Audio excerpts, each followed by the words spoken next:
Hello, Milwaukee Bucks fans. Welcome back to another episode of Bucks Latest presented by Fan Arch. As always, I'm your host, Dean Simon. And before we get into everything, please make sure to leave a like, leave a comment down below, and subscribe. We are now on the road to 2,000 subscribers. So, with the new season coming and a lot of Bucks basketball for me to cover, if that's something you're interested in or you feel inclined to do, please press that big red button down below and subscribe. Also, turn on post notifications so you don't miss out on future videos. Okay, so the Bucks are 1-0. 82-0 is still officially on. The undefeated season continues.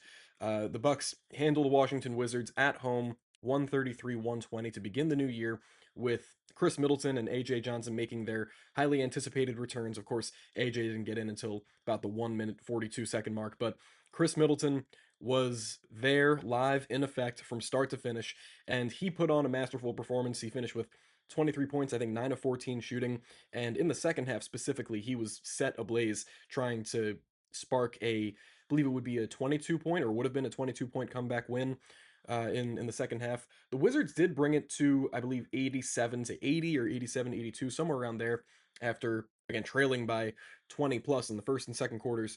So that was something, but the Bucks were able to eventually pull it out. Giannis went crazy, as we're going to talk about. The 3-point shooting was fantastic. The thing is, though, I can't say really from start to finish because it seemed like there was a little bit of a let up in the second half, and that's what I'm going to get into next. So, starting out, it was really fantastic to see in Miles Turner's debut that he was just not hesitant at all with letting threes go and trying to make his impact or his presence known on the offensive end. Oh, it just moved my computer screen there, but um, with Miles Turner, the first shot that he got was an air ball for three, and then the next player or the play after that coming down, he was again just letting it go, and that one he drained. He didn't end up shooting very well overall from the field or from the 3-point line in this game. 2 for 8 from three for 11 points, 8 boards, but 5 assists and 3 blocks. And of course, that's where Miles made his impact on the defensive end against Alex Sarr. He was just amazing around the rim as their usual rim deterrent, and that was just he was fantastic on the defensive end, and that's just plainly put as we could expect from Miles Turner, number one of the best shot blockers in the NBA over the past decade, essentially, and rim deterrence going up against a Wizards team that was the worst in the league last year. The 3-point shooting was amazing to begin. AJ Green, I think he hit his first three threes. Gary Trent Jr. was going nuts. Torian Prince was going nuts. Um, the only guy that really didn't come along for the trip, or the only two guys I should say, were Ryan Rollins and Miles Turner. But with those two guys, with how good of shooters we know that they are, I'm not expecting for them to continue on with a crazy slump or anything. Those guys are going to get it going. But to begin things, the 3-point shooting's off the charts. The defense was off the charts, and I saw a lot of great, productive things from Kyle Kuzma and from other guys that that you figured could have more of an impact on this team as the year goes forward or as they get more into a rhythm. Specifically for Kyle, there were some plays where, yeah, you could figure it was kind of the Kuzma of old, where he was kind of throwing up uh, not too great of shots around the rim, and his 3-point shots were looking completely wayward and off. But he did turn up in the second half. I believe it was the third quarter where he had maybe 6 or 8 of his points, of his 12 points on the night. But overall, Kyle Kuzma really impressed me as a playmaker and on defense. He was, as I've said in the preseason, so active on the defensive end, pressing up at any given moment. He blocked a couple of shots, he got a couple of steals, finished, yeah, with 2 steals, 2 blocks in this one to go along with 12 points, 4 rebounds, 3 assists, and on 5 for 10 shooting. And he really turned things around personally in the second half. But after the Bucks took a huge lead into the second half, it felt like as a team, um, they kind of took their foot off the gas a little bit, and then it came time for Giannis to kind of assert his will and really take it to Alex Sarr, take it to Chris Middleton and everybody that was somewhere around the basket for the Washington Wizards. Giannis finished with 37, 14, and 5, 2 turnovers, 4 fouls, and did it efficiently. I think he scored 24 of his 37 in the second half. But the thing is, though, that no one really came along for the ride with him on either end of the floor for the Bucks. And in the second half specifically, that was when the Washington Wizards, they started to gain a little bit of energy, and they figured that, yeah, like this is our time to make a run. We got to kind of catch them like dozing off a little bit.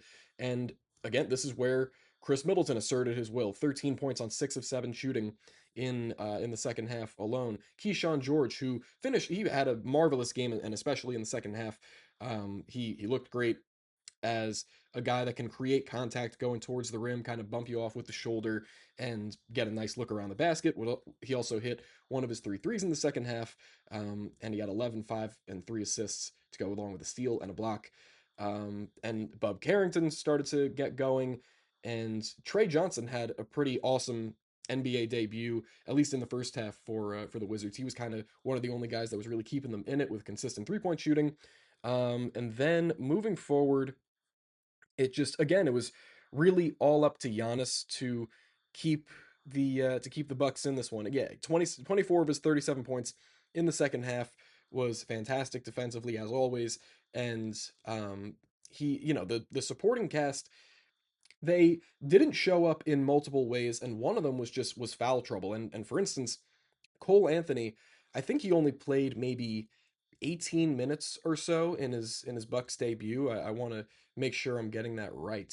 That the Cole Anthony, he played no, he played less than 12 minutes in his debut as a Buck, but it was due to foul trouble because he picked up, I think, was it 3 or 4 fouls in the first half, and then he reached 5 very early on, and especially in a game where Kevin Porter Jr. goes out with injury, as we'll get to, you need a guy like Cole Anthony to make himself available and keep himself in the game, because you don't want to necessarily depend fully on Ryan Rollins to run the point, especially when he's just having an off game offensively.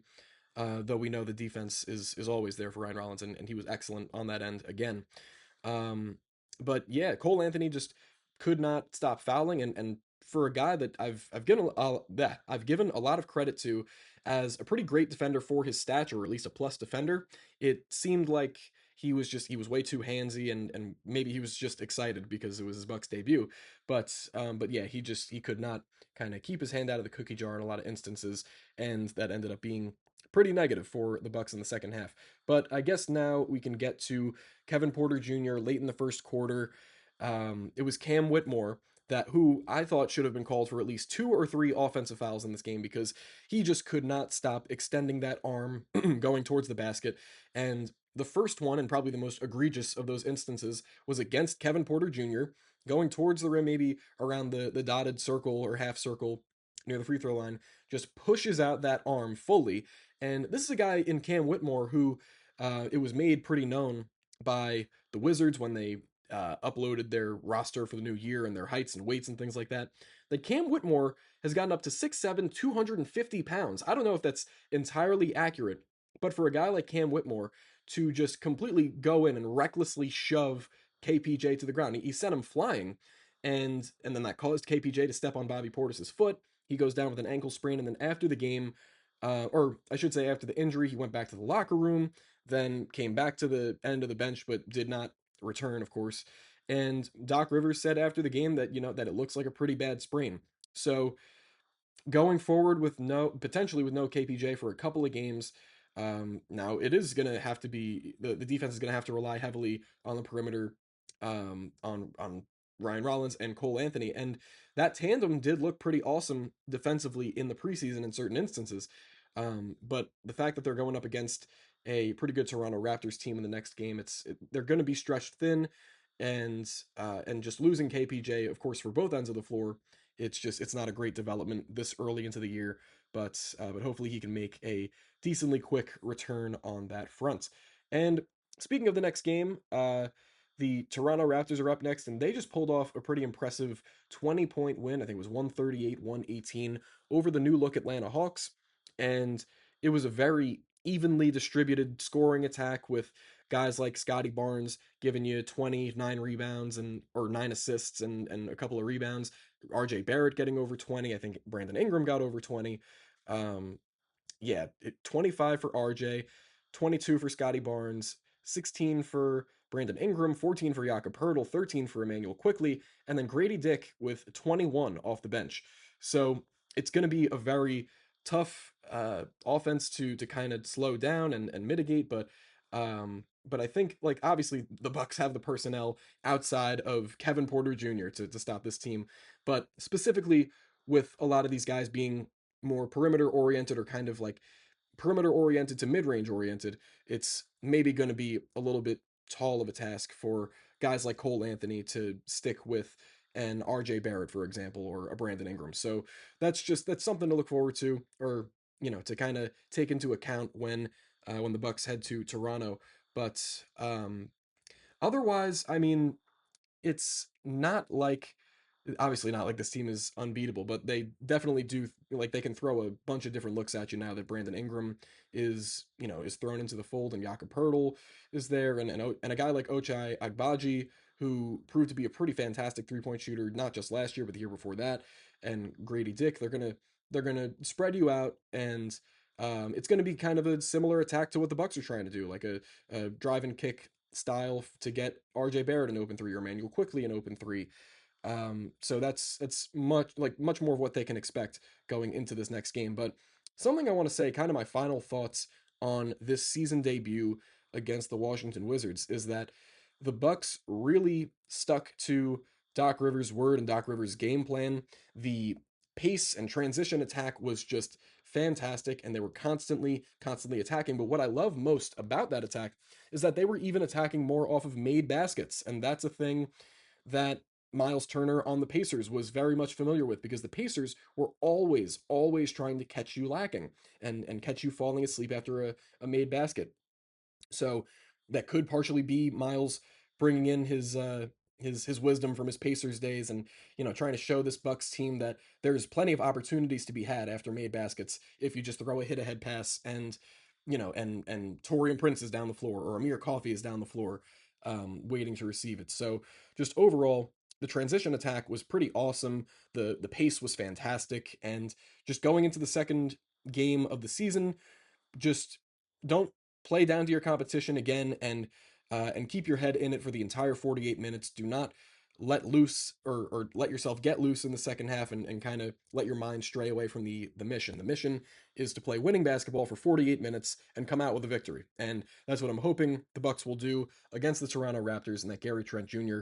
will light it up returning to Toronto, and he'll show them what they're missing. I'm very confident in that. But anyways, that'll be it for me today. Thank you very much for tuning into another episode of Bucks Latest presented by FanArch. As always, I've been Dean Simon, and before you go, please leave that like, leave that comment down below. How do you feel after the Bucks got their first win of the 25-26 season? Subscribe, turn on post notifications, and I will see you guys in the next one. Go Bucks.